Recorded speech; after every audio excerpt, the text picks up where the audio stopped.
नमस्कार, मैं हूं आपके साथ Astha Kaushik. One nation one election bill आज लोकसभा में पेश कर दिया गया।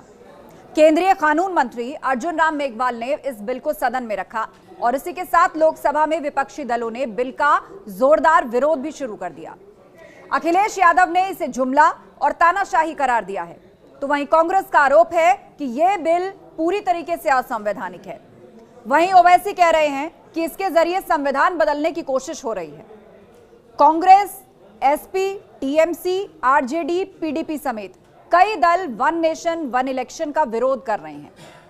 अब सवाल यह है कि क्या यह संविधान संशोधन बिल पास हो पाएगा।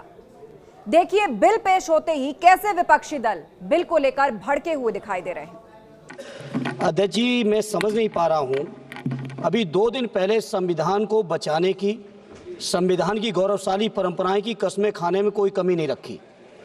2 ही दिन के अंदर संविधान की जो हमारी मूल भावना है, 2 ही दिन के अंदर संविधान का जो हमारा बेसिक स्ट्रक्चर है, 2 ही दिन के अंदर संविधान का जो हमारा संघीय ढांचा है, उसको खत्म करने के लिए संविधान संशोधन बिल लाए हैं।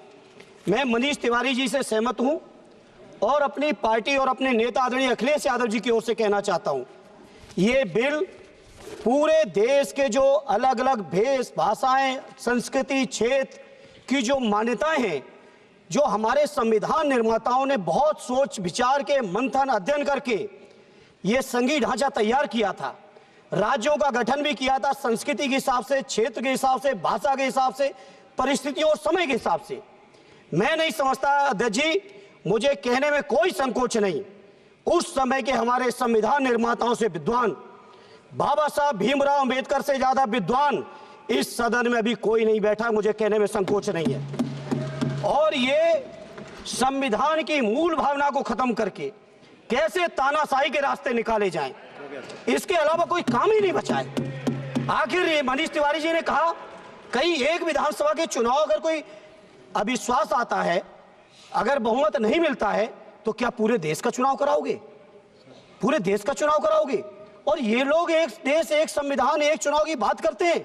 जो लोग 8 विधानसभाएं भी एक साथ नहीं करा पाते हो, मौसम देख के तारीखें बदलते हो, वो लोग बात करते हैं एक देश एक चुनाव की।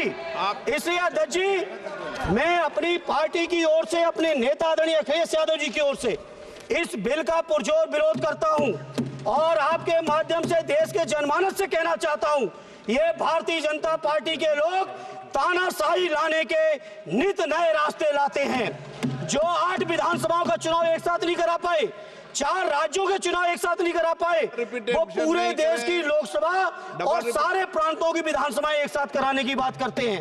मैं पूछना चाहता हूं सरकार से, अगर एक प्रांत के अंदर सरकार गिरती है तो क्या पूरे देश की लोकसभा के चुनाव कराओगे? क्या अगर लोकसभा के चुनाव के चक्कर में उस प्रांत के लोग क्यों सफर करेंगे? अरे चर्चा कर लेना। अरे कुछ नहीं बचा है, कुछ नहीं बचा है आपके पास। अध्यक्ष जी, सदन को थोड़ा सा सिस्टम में लाएं। अध्यक्ष जी, आपसे अनुरोध है, आपके माध्यम से सरकार से अनुरोध है, जनता ने बड़ी उम्मीदों के साथ हम सबको भेजा है और हम सब लोगों की जिम्मेदारी है, ये संविधान विरोधी, संघीय ढांचे विरोधी, बेसिक स्ट्रक्चर विरोधी कई केसों की चर्चा की मनीष तिवारी जी ने, मैं उनके साथ जोड़ते हुए माननीय सर्वोच्च न्यायालय की भावनाओं के विरोधी, गरीब विरोधी, दलित विरोधी, पिछड़ा विरोधी, मुसलमान विरोधी, इस नीयत को वापस लो, ये अध्यक्ष जी आपके माध्यम से मेरी आपसे प्रार्थना है। बहुत बहुत धन्यवाद। Asaduddin Owaisi. Speaker sir, I rise to oppose this draconian unconstitutional bill, sir.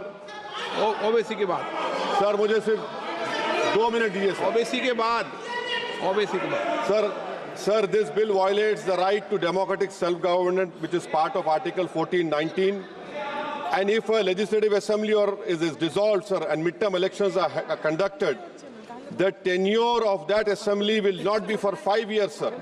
This in itself is a violation of parliamentary democracy, which envisages a tenured legislature. Sir, constitutional scheme makes it clear that once elections are conducted, the House should have a right to function for next 5 years. This is violation of basic structure, that such a provision is being done for administrative convenience, not for constitutional purpose. Sir, the principle of federalism means that states are not mere appendages of the center. States are not dependent on the union for the existence. This is the violation of federalism, sir. Sir, in conclusion, Parliament is not competent to make any law that violates fundamental rights or the basis of the Constitution, sir. This bill indirectly introduced a presidential style of democracy. This bill is based on maximizing political gain and convenience. This bill will finish off regional parties. This bill is only brought in to massage the ego of the supreme leader. Thank you, sir. I oppose this bill.